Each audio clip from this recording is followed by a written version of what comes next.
گویا اس طرح کر رہے تھے کہ بس کسی طریقے سے میری تو یہ امام حسین کی مظلومیت سنا کے لوگوں کو اس طرح کا کر دیا جاتا ہے، یہ انداز بتایا جاتا ہے کہ شاید واقعہ کربلا رونے دھونے کا نام ہے، حالانکہ بات یہ نہیں ہے۔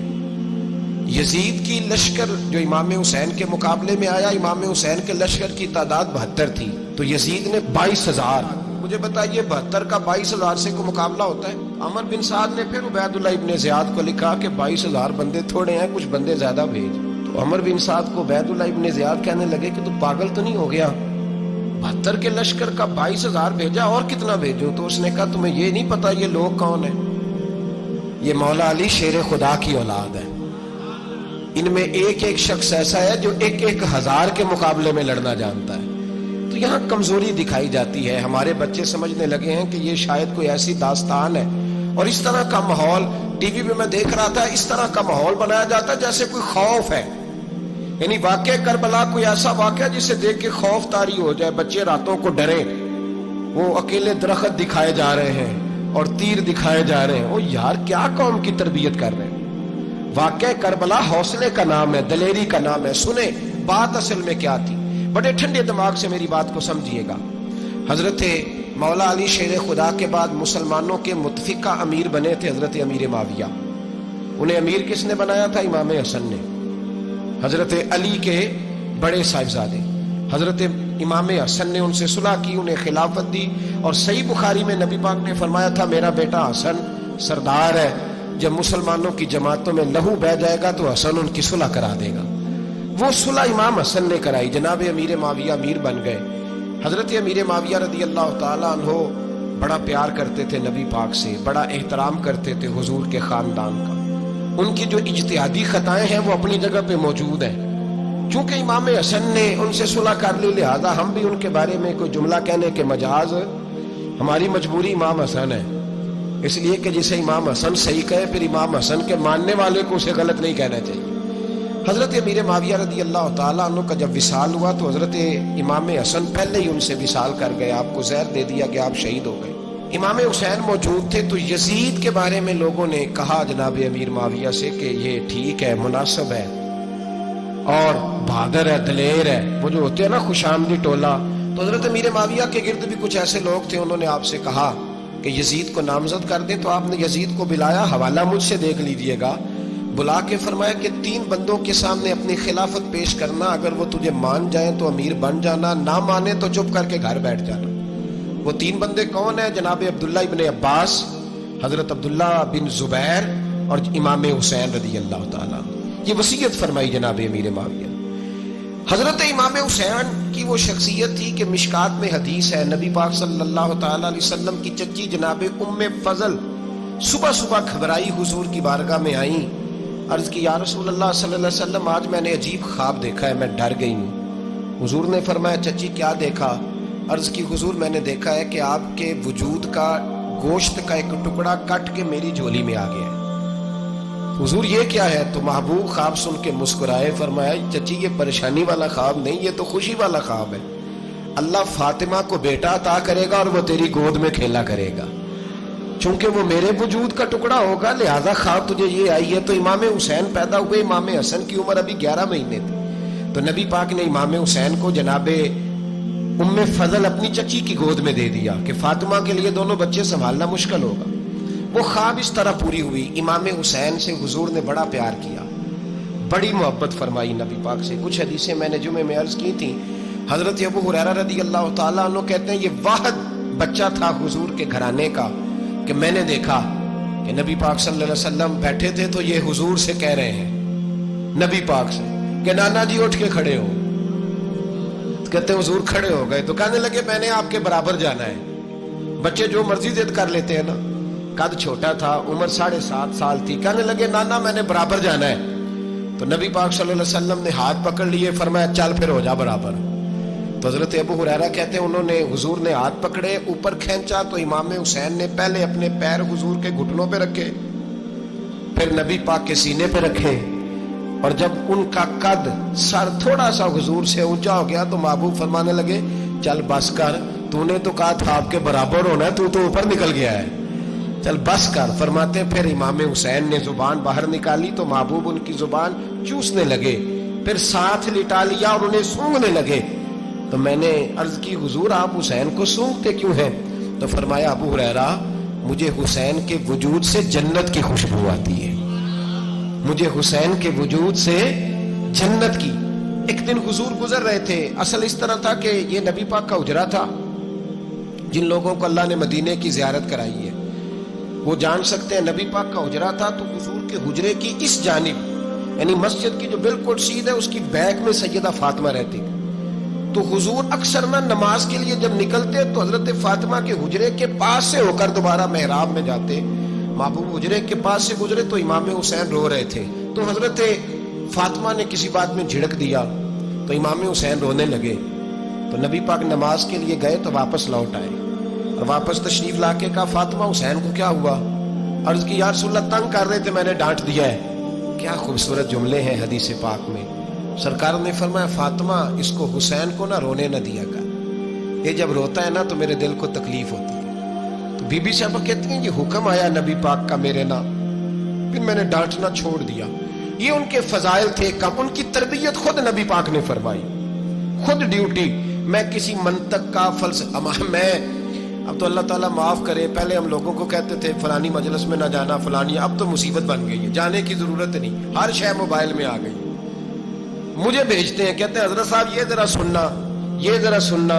کل کراچی سے کچھ مہمان آ گئے تو اب بچوں نے وہ کلپ سنبھال کے یہ مولوی دیکھو کیا کہتا ہے. اب آیتیں پڑھی جا رہی ہیں قرآن پاک کی, اتنا ٹکڑا یہاں سے لیتے ہیں اتنا ٹکڑا یہاں سے لیتے ہیں اور ملا کے پتہ نہیں کون سا مکسچر بنا رہے ہیں. کسی آیت کا ترجمہ نہیں, کوئی واضح حدیث نہیں. ایسے ہوا ہوگا پھر اس کو اس سے جوڑ لیں تو کیا بنتا ہے, اتنی جمع کر لیں. یہ کون سا دین ہے جو توڑ مروڑ کے بیان کر رہے ہیں؟ کون سا مذہب ہے؟ دین تو واضح کھلی کتاب ہے. اب ہمارا یہ شوق ہے, ہم ہر تماشا دیکھنا چاہتے ہیں. ہم اپنے لوگوں کی قدر نہیں کرتے اور بڑی بڑی دور جا کے ہم غلط معاملات میں جاتے ہیں, پھر ذہن ہمارے شکوک کا شکار ہوتے ہیں. ہمیں سمجھنا چاہیے کوئی ایسی کسی دلیل کی ضرورت نہیں ہے.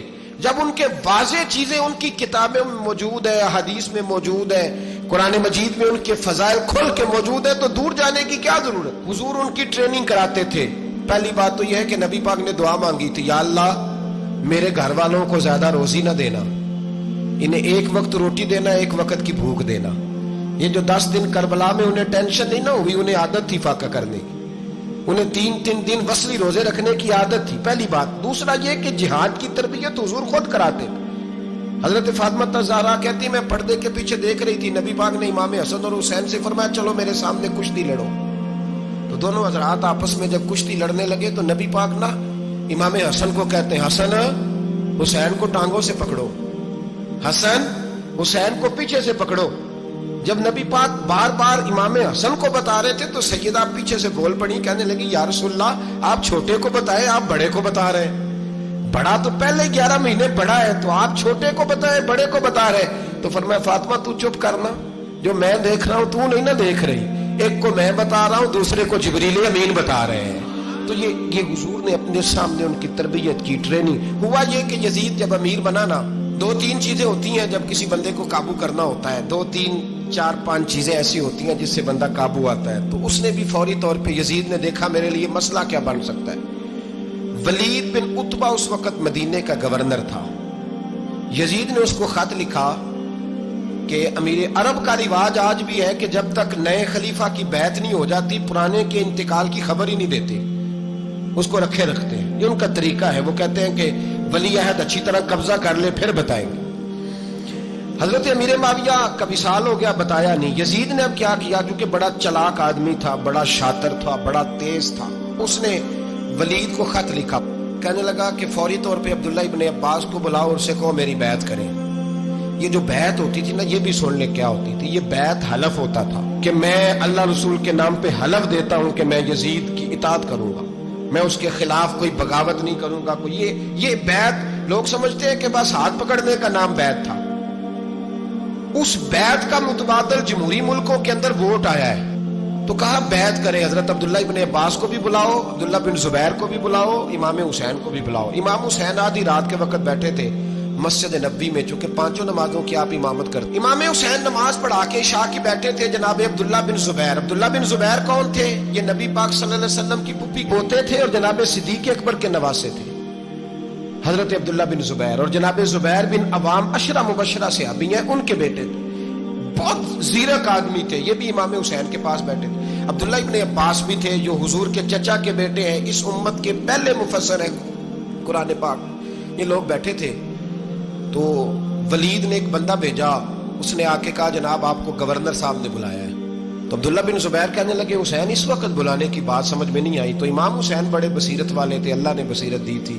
کہنے لگے عبداللہ آپ کو سمجھ نہیں آئی، مجھے سمجھ آ گئی ہے، امیر معاویہ وصال کر گئے اور یہ ہمیں جو بلایا گیا ہے نا یہ یزید کی بیعت کے لیے بلایا گیا ہے. تو کہا پھر آپ آدھی رات کو نہ جائیں، آپ کے لیے خطرہ ہوگا. تو امام حسین فرمانے لگے خطرہ حسین کو نہیں ہوتا. نہیں کہا پھر بھی آپ مہربانی کریں ذرا احتیاط سے جائیں. تو جناب عبداللہ ابن زبیر نے، عبداللہ ابن عباس نے 14 بندے نیزے دے کے تلواریں دے کے امام حسین کے ساتھ بھیجے اور کہا کہ امام حسین اگر اس نے کوئی غلط ملت بات کی نا، زبردستی بیعت کرنے کا کہا، تو آپ بس کوئی ایک بات اونچی آواز میں کر دینا، یہ سپاہی پیچھے آ جائیں گے. امام حسین ان 14 بندوں کو لے کے گورنر ہاؤس پہنچ گئے. جب آپ وہاں پہنچے اس نے بتایا، اس نے کہا جی حضرت امیر معاویہ انتقال کر گئے اور آپ نے یزید کی بیعت کرنی ہے. تو امام حسین فرمانے لگے میں چھپ کے بیعت نہیں کروں گا، مجمع لگاؤ، جمعے والے دن اعلان کرو.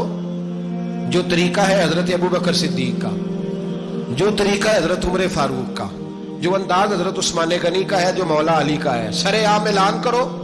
اگر ساری دنیا یزید کی بیعت کرے گی تو میں بھی تیار ہوں.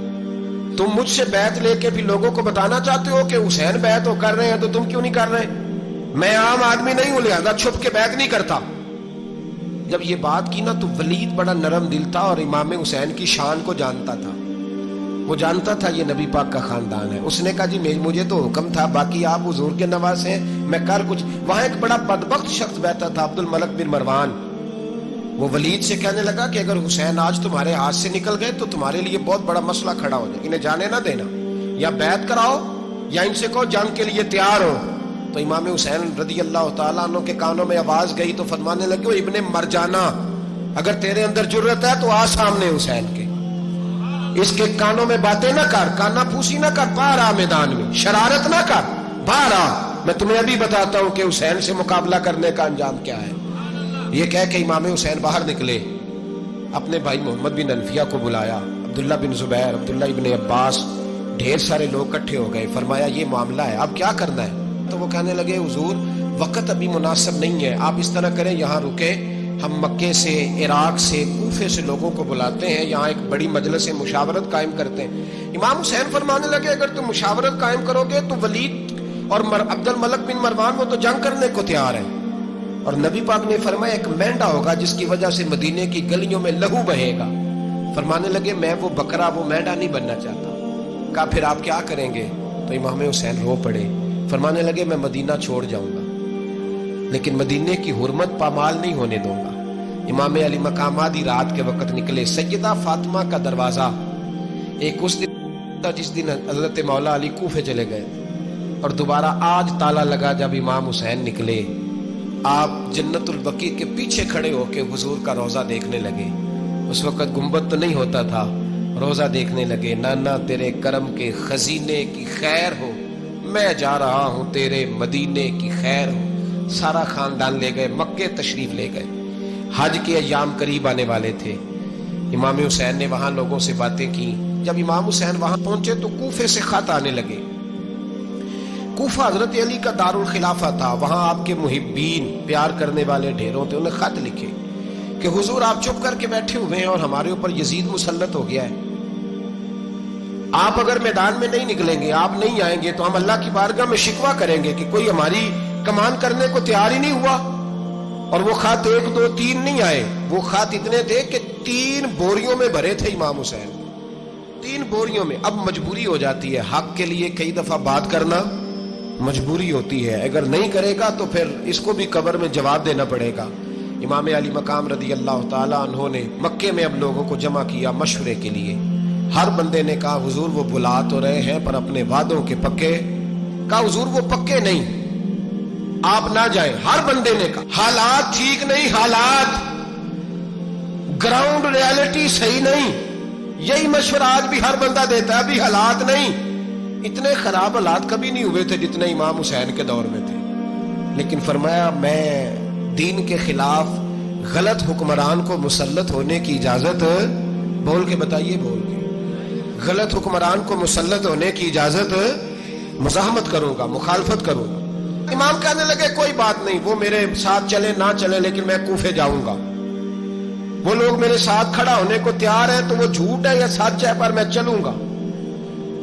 جب امام علی مقام نے اصرار فرمایا تو جو آپ کے قریبی صحابہ کرام کی اولادیں تھی ساری, یہ بھی اب بیماری ہے. کچھ لوگ کہتے ہیں جی صحابہ نہیں ساتھ چلے, تو میں کہتا ہوں اہل بیت نبوت کے تو کل افراد 21 تھے, تو 72 میں باقی اولادیں کس کی تھی؟ وہ ساری صحابہ کی اولادیں تھیں. وہ سارے, پتہ نہیں کیوں اس طرح کا فلسفہ بیان کیا جاتا ہے جس میں حالات خراب ہو. حضرت سیدنا امام علی مقام کو جب بہت زیادہ کہا گیا نا, تو امام حسین رضی اللہ تعالیٰ انہوں نے فرمایا چلو میں ایک کام کرتا ہوں, مسلم بن عقیل کو بھیجتا ہوں. حضرت علی کے بھتیجے ہیں, امام حسین رضی اللہ تعالیٰ عنہ کے چچا کے بیٹے ہیں, حضرت عقیل کے صاحبزادے مسلم بن عقیل. بڑے سمجھدار آدمی تھے, معاملہ فہم تھے, بڑے جری تھے. اتنا زبردست مشورہ کم لوگ دیتے ہیں جتنا حضرت مسلم بن عقیل دیتے تھے. ان کو بھیجا گیا کوفے. اب اس میں بڑی تفصیل ہے, وہ اپنے 2 بچے بھی لے گئے. جب وہ کوفے پہنچے نا, تو کوفے پر جناب نعمان بن بشیر کی حکومت تھی. آپ گورنر تھے اور اہل بیت سے بڑی عقیدت رکھنے والے, نرم رویہ. عبید اللہ ابن زیاد کوفے کا گورنر نہیں تھا, یہ کسی اور علاقے کا تھا. جب آپ وہاں پہنچے تو نعمان بن بشیر نے دیکھا کہ حضرت مسلم بن عقیل آئے ہیں, تو لوگ دوڑے ان کی بیعت کرنے, بھاگے. اتنے لوگ جمع ہوئے کہ ایک دن میں 17,000 آدمی نے بیعت کر لی. کتنے بندے جی؟ 17,000 آدمی ایک دن آیا. اب وہ جو امام مسلم بن عقیل کے وہاں نعرے لگانے والے تھے, کہنے لگے حضور یہ پہلے دن کی کارکردگی ہے, 2-4 دن میں دیکھیے کیا ہوتا ہے. 2-4 دن میں کیا ہوا, 40,000 آدمی نے بیعت کر لی. اب وہ 40,000 بندہ تیار ہو گیا. ادھر سے جو یزید کے وفادار تھے انہوں نے خط لکھا یزید کو کہ تو نے بڑا نرم آدمی گورنر بنایا ہے اور 40,000 بندہ چلا گیا حسین کی طرف. اگر ایک دن مسلم بن عقیل اور رہے تو جو تمہارا گورنر بیٹھے ہیں نا جناب نعمان بن بشیر, ان کو گورنر ہاؤس سے نکال کے مسلم بن عقیل قبضہ کر لیں گے. تو چپ کر کے بیٹھا ہے. یزید بڑا تیز تھا, اس نے ایک آدمی گھوڑے پہ دوڑایا. عبید اللہ ابن زیاد ایک اور علاقے کا گورنر تھا, پر بڑا ظالم سا بدماش تھا, بڑا سخت گیر آدمی تھا. اس کو کہا کہ تو پہلے ایک صوبے کا گورنر ہے, جا تجھے دوسرا صوبہ بھی دیا. اس طرح کار فوری طور پہ کوفے پہنچ اور جا کے مسلم بن عقیل کو گرفتار کر, جو آدمی ان کا ساتھ پھر بھی دے اسے قتل کر دے. اس نے کیا کیا, وہ آدھی رات کو آیا, منہ چھپایا, جبہ پہنا, لوگ سمجھے امام حسین آ گئے. بہت سارے لوگوں نے اس کے نعرے بھی لگائے. وہ چپکے سے داخل ہوا اندر, اور چپکے سے داخل ہو کے اس نے سب سے پہلا کام یہ کیا کہ نعمان بن بشیر رضی اللہ عنہ کو معزول کیا, کوفے کے گورنر ہاؤس پہ قبضہ کیا. پھر اس نے اسی وقت سوئے ہوئے سرکردہ لوگ, جس طرح ایک گاؤں کا چودھری دوسرے کا محلے میں قبیلوں کے جو لوگ تھے چودھریوں کو بلایا, کچھ کو سزائیں دی, کچھ کو سخت کہا, کچھ کو ان کے عیب گنوائے کہ وہ تمہارا فلانا مسئلہ پھر خراب کر دوں گا, بلیک میل کیا. صبح ہونے تک حالات اگر تم نے میرے قابو میں نہ کیے تو یاد رکھنا بڑا مشکل ہوتا ہے حق پہ کھڑا ہونا. بڑی چیزیں لوگوں کو یاد آتی ہیں, اللہ جانتا ہے. پہلے کچھ ہوتا ہے, بعد میں معاملہ کچھ ہوتا ہے. حضرت مسلم بن عقیل کے ساتھ جس دن عبید اللہ ابن زیاد آیا 40,000 کا لشکر تھا. اگلے دن صبح ہوئی, اگلے دن تو یہ حال ہو گیا کہ آپ جب کوفے کی جامع مسجد میں زور کی نماز کے لیے گئے تو 5-7 ہزار آدمی نماز پڑھنے آیا, اور جب مغرب کا وقت آیا تو لوگوں نے چند ہزار لوگ رہ گئے, نماز کی نیت باندھی. توجہ کرنا میری بات پہ, ایک مسئلہ بھی سمجھ میں آئے گا. لوگوں نے نماز کی نیت باندھی تو حضرت مسلم بن عقیل امامت کر رہے ہیں, ہاتھ باندھے ہوئے ہیں, تو بہت سارے لوگوں نے پیچھے ہاتھ چھوڑ دیے. ایک بندے نے دوسرے سے پوچھا وہ ہاتھ کیوں نہیں باندھتے؟ کہنے لگے اگر عبید اللہ ابن زیاد کے کسی بندے نے دیکھ لیا نا تو ہم اسے کہیں گے ہم تو نماز پڑھ ہی نہیں رہے تھے, ویسے ہی کھڑے تھے, ہاتھ ہی نہیں باندھے سرے سے. جب نماز کی امامت باندھی تو 10-11 صفیں تھیں. جب مسلم بن عقیل رضی اللہ تعالیٰ عنہ نے سلام پھیرا تو پیچھے بندہ ہی کوئی نہیں تھا. حضرت مسلم بن عقیل کو گرفتار کیا گیا. عرب کا رواج تھا دشمن کو سخت سزا دیں تاکہ باعث عبرت بنے. بہت اونچا مینار تھا کوفے کا، گورنر ہاؤس کا، اوپر لے جا کے جناب مسلم بن عقیل کو زمین پہ گرایا گیا. اور جب وہ شہید ہو گئے تو شہید ہونے سے ایک رات پہلے وہ خط لکھ چکے تھے امام حسین کو کہ آپ آ جائیں، حالات بڑے اچھے. خط ملا تو امام حسین مکے سے کوفے کی جانب چل پڑے. امام علی مقام رضی اللہ تعالیٰ عنہ جب چل پڑے تشریف لا رہے تھے تو رستے میں فرزدق شاعر ملا، بڑا محب اہل بیت تھا. رستے میں ملاقات ہوئی. اللہ اکبر. حضرت مسلم بن عقیل جب گرایا شہید ہو گئے تو پھر اس نے اس طرح کیا کہ آپ کی لاش کو لٹکا دیا چوک میں. لوگ دیکھتے تھے تو عورتیں بچوں کہتی تھی تو نے باہر نہیں نکلنا، ہم نے نہیں امام حسین کے ساتھ چلنا، بس بڑا خوف ہے، کوئی بندہ نہ باہر نکلے، کوئی نہیں ضرورت ہمیں، حالات بہتر ہوگی تو دیکھی جائے. آج کتنے لوگ ہیں، کتنی دیگیں پکی، کتنی نیازیں بٹی، کیا کچھ ہوا. آپ ناراض نہ ہونا، میں آپ میں سے ہوں، آپ مجھ سے ہیں، یہ بات آپ کی نہیں میری سب کی ہے. آج بھی اگر امام حسین کے نام پہ جان دینے کی باری آئے گی تو دیگیں ہی رہ جائیں گی. ناراض تو نہیں ہو گئے آپ لوگ؟ فٹافٹ مائیں کہیں گی باہر دی جانا، بالکل پتر سانو کی لگے، سارا دن کوئی ہمارے لیے. وہ پیر صاحب تو کرتے رہتے ہیں باتیں، ان کا تو کام ہے. خبردار ہم نے نہیں جانا. دیگیں دینے کو سارے تیار ہیں، جانے دینے کو تیار ہونا. ناراض ہو گئے آپ لوگ؟ چلو کوئی نہیں، ہو جاؤ، خیر صلی اللہ ہے، بات تو ٹھیک کر رہا ہوں نا. حضرت امام حسین رضی اللہ تعالیٰ عنہ نے فرزدق شاعر رستے میں ملا تو امام حسین کو کہنے لگا کہاں جا رہے ہیں؟ فرمایا میں کوفے جا رہا ہوں. کہنے لگا حضور نہ جائیے گا، لوگوں کے دل آپ کے ساتھ ہیں، تلواریں آپ کے ساتھ نہیں. سیدنا امام حسین رضی اللہ تعالیٰ عنہ کو آ کے کہا حضور وہ سارے کوفے والے مانتے ہیں کہ بات حسین کی ٹھیک ہے لیکن آپ کی سپورٹ نہیں کریں گے. اور اگلی بات فرزدق نے یہ کی کہ حضور میں حضرت مسلم بن عقیل کی لاش کو لٹکی ہوئی دیکھ کے آیا ہوں کوفے کے چوک میں. بڑا ہی خوبصورت فکرہ ہے امام حسین کا. فرمانے لگے میرا بھائی لٹکا ہوا تھا، کہیں کسی کے آگے جھکا تو نہیں تھا؟ لٹکا ہی تھا نا، کہیں جھکا تو نہیں کسی کے آگے؟ کہا حضور نہیں. تو آپ فرمانے لگے اگر مسلم بن عقیل لٹک گیا تو حسین بھی لٹک جائے گا، لیکن جھکے گا. حضرت امام حسین تشریف لائے، بچوں سمیت آئے. حر بن یزید ایک شخص تھا. حر بن یزید ایک مختصر سا لشکر لے کے اس نے امام حسین کو ایک جگہ پہ روکا، پھر دوسری جگہ پہ روکا، بالآخر تیسری جگہ پہ روکا. تو امام حسین نے فرمایا جگہ کون سی ہے؟ کہا حضور کرب و بلا. فرمایا بس یہی خیمے لگا دو، یہی.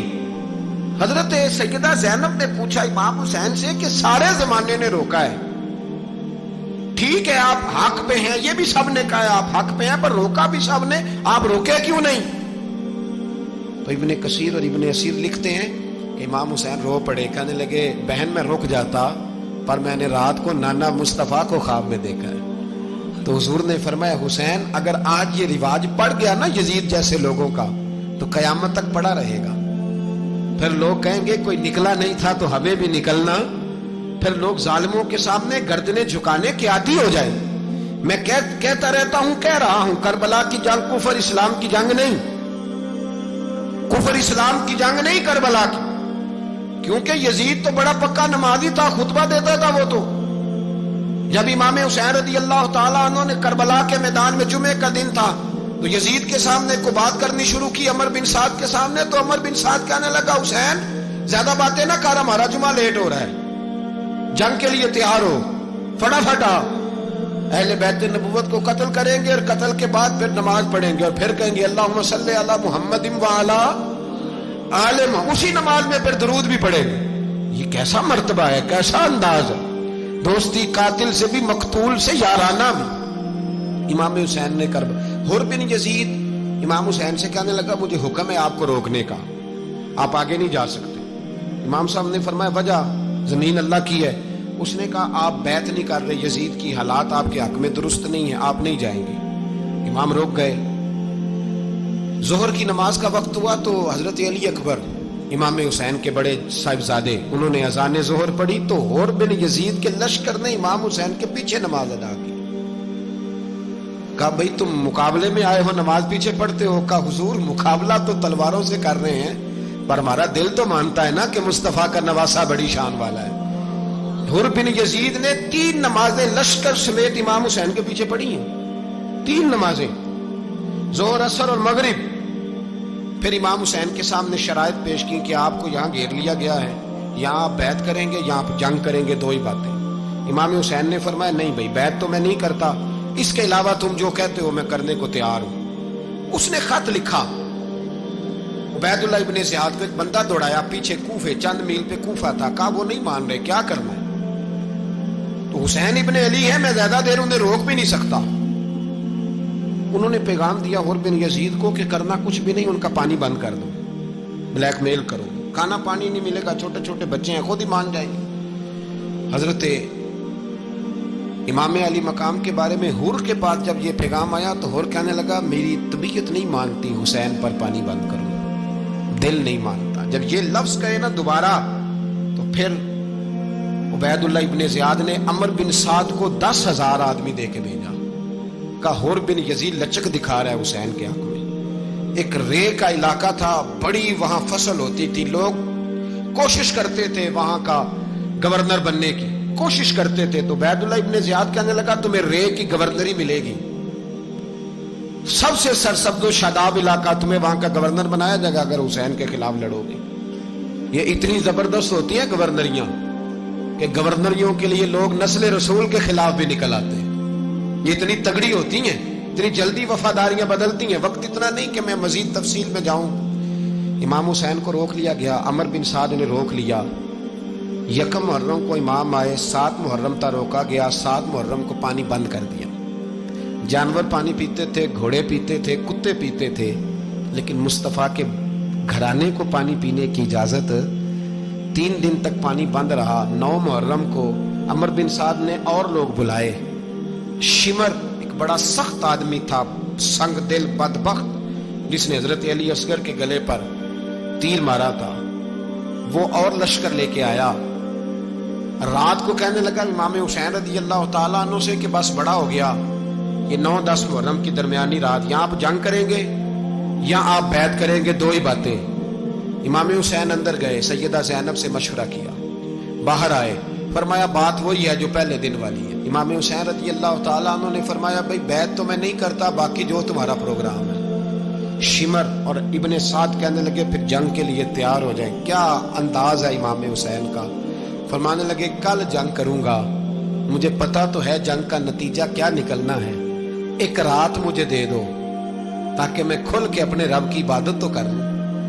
حسین نے جانا ہے، مجھے پتا ہے کل رزلٹ 72 اور 22,000 کا کیا 1 رات مجھے دو، میں مالک سے راز نیاز تو کروں، میں گویا اس سے پوچھوں تو صحیح کہ مالک میرے والد بھی شہید ہیں، بھائی بھی شہید ہیں، نانا کو بھی دکھوں میں دیکھا ہے، تو اب میری باری ہے تو مالک میں حاضر ہوں، مجھے موقع تو دو، اس لیے کہ میرے نانا نے بدر میں بھی ساری رات عبادت کی تھی، صبح مجھے موقع دو۔